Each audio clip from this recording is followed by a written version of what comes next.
예, 기술사와 박사의 차이점 비교. 세 번째 시간. 이번에는 취직, 주로 어느 쪽으로 취직하냐. 그거에 대한 설명이에요. 당연히 기술사는 아까 인정받는 것도 실무 업계에서 인정받는다고 했잖아요. 시공사, 설계사, 감리사. 마찬가지로 취직도 그런 실무 업계 위에서 주로 채용을 희망합니다. 시공사, 설계사, 감리사. 그래서 뭐 시공기술사 같은 경우는 대표적으로 시공사의 현장 대리인 아니면 감리사에서 책임기술 건설사업 감리단장 건설사업 관리 책임기술인 그리고 각종 이제 전문기술사가 있으시다면은 시공사 아니 저 설계사에서 비상주감리 위주로 채용을 모실 거고요. 안전기술사가 있으시다면은 재해예방기술지도기관 시설물 안전진단검지기관에서 모셔가겠죠. 반면 박사학위가 있을 때는 주로 그런 실무기관에서 박사학위를 먼저 원하지는 않아요. 앞서 제가 전에 편에서 말씀드렸다시피 박사학위는 학계에서 또는 관공서에서는 공직에서는 기술사보다 좀 더 상위에 쳐서 인정을 해주는 것 같아요. 하지만 실무업계에서는 잘 인정 안 해줍니다. 박사 있다고 해서 일 잘하는 게 아니거든요. 그리고 박사 취득하는 거는 아까 얘기했듯이 많은 3년 이상의 시간과 등록금 돈을 들이면은 뭐 특별하게 그 문제가 없으면 딸 수가 있어요. 근데 기술사는 본인이 공부를 해야만 되거든요.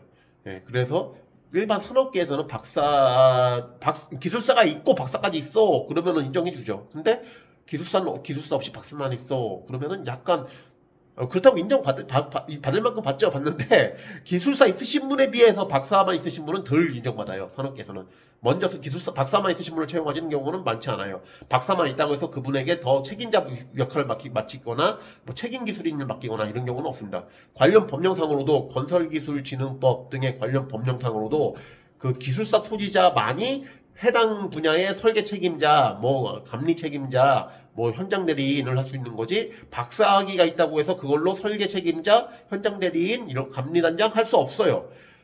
간단한 예로 그 흙막이 거푸집 이런 거 가설구조물 구조검토 법적으로 구조기술사, 토지기술사가 있는 사람만이 할 수가 있지.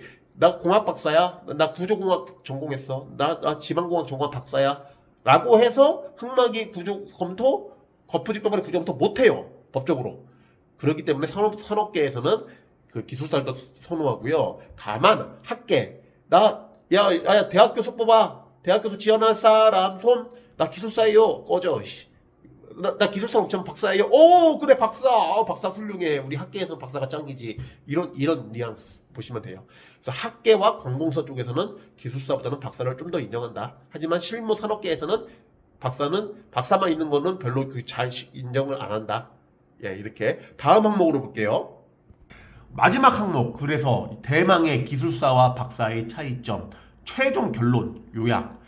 기술사는 취득하려면은 최소 1년 이상의 긴 시간 동안 공부를 해야 되고요. 비용은 본인 학위 여하에 따라 다르지만은 적은 비용으로도 가능해요. 교재 살돈만 있어도 학교 가능하다는 거죠. 교재 살돈만 있어도. 뭐야 이거. 예. 대신 이제 본인이 정말 열심히 공부해야 돼요. 이거는 시험을 누가 대신 쳐줄 수 있는 것도 아니고 채점을 막 야매로 할 수 있는 것도 아니고 뭐 면접위원을 내가 아는 사람으로 배치할 수 있는 것도 아니고 그래서 긴 시간에 많은 노력을 들여서 공부를 해야 되고 대신 비용은 적게 든다. 반면 박사학위 같은 경우는 물론 케이스 바퀴 케이스예요. 박사 같은 경우도 하버드의 박사 그 스탠퍼드 박사 또는 이제 뭐 저기 MIT 아니면 우리나라 쳐도 최고의 등급 높은 서영고 이런 데에서 박사학위 받으신 분들이면 엄청난 실력이신 거죠. 그런데 최고의 실력도 있지만은 정말 이름도 듣도 보도 못한 지방대학 있잖아요. 제가 여기서 학교 이름 명확하게 얘기하면은 그건 또 심각한 문제가 됐으니까 얘기 안 할 건데 이건 듣도 보도 못한 지방대학 뭐 이런 학교가 있어? 그런 데서도 박사학위 줄 수 있어요. 예?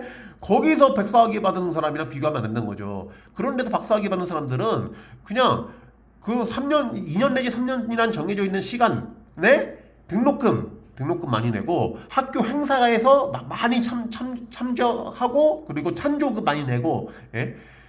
그리고 지도 교수님 말 잘 듣고 지도 교수님에게 좀 로비 잘하고 그러면은 상대적으로 적은 노력으로도 여기서 말한 상대적이란 거는 기술사에 비해서 박사학위 취득하는 경우도 있다는 거죠. 물론 다 그렇다는 게 아닙니다. 아까 얘기했듯이 하버드, 서울대, 연세대, 고려대, 한양대 뭐 이런 식의 우리나라 탑 메이커급 그런 뭐 대학교와 국립대학교에서는 그렇게 할 수가 없죠. 엄청 빡세죠. 근데 뭐 이름도 없는 지방대에서 막 그거는 학위장 사는 거죠. 그런 데서는 기술사랑 비교할 바가 안 된다. 예. 그래서 뭐 결론은 이렇습니다. 최종 결론, 저희 최종 결론. 오늘 제가 이 3주에 걸쳐서 이렇게 말씀드렸는데, 최종 결론, 기술사를 하셨든 박사를 하시든 다 하세요, 둘 다.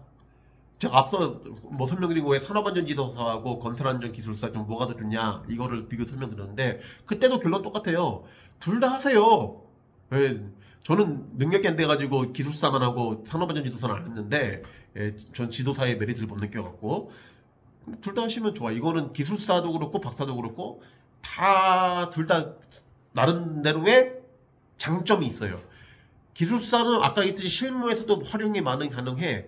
하지만 사람들이 잘 몰라. 이 기술 업계에 있는 사람들만 기술사를 알지 누가 알아요. 기술사가 뭐야? 기사는 알겠는데 기사보다 나쁜 거야? 이런 사람들 많아요. 근데 반면 박사는 3살짜리도 3살짜리도 야 우리 아빠 박사야. 그래? 똑똑 박사야? 척척 박사야? 박사는 애들도 알아요. 훌륭한 사람, 똑똑한 사람. 그래서 이 업계에서는 기술사를 더 인정해주나, 사회 전체적으로, 모든 사회를 전체적으로, 그리고 남녀노소 가리지 않고 다 봤을 때는 박사를 더 인정해준다. 이게 오늘의 최종 결론입니다. 야, 6분 넘었네. 여기서 끝. 감사합니다.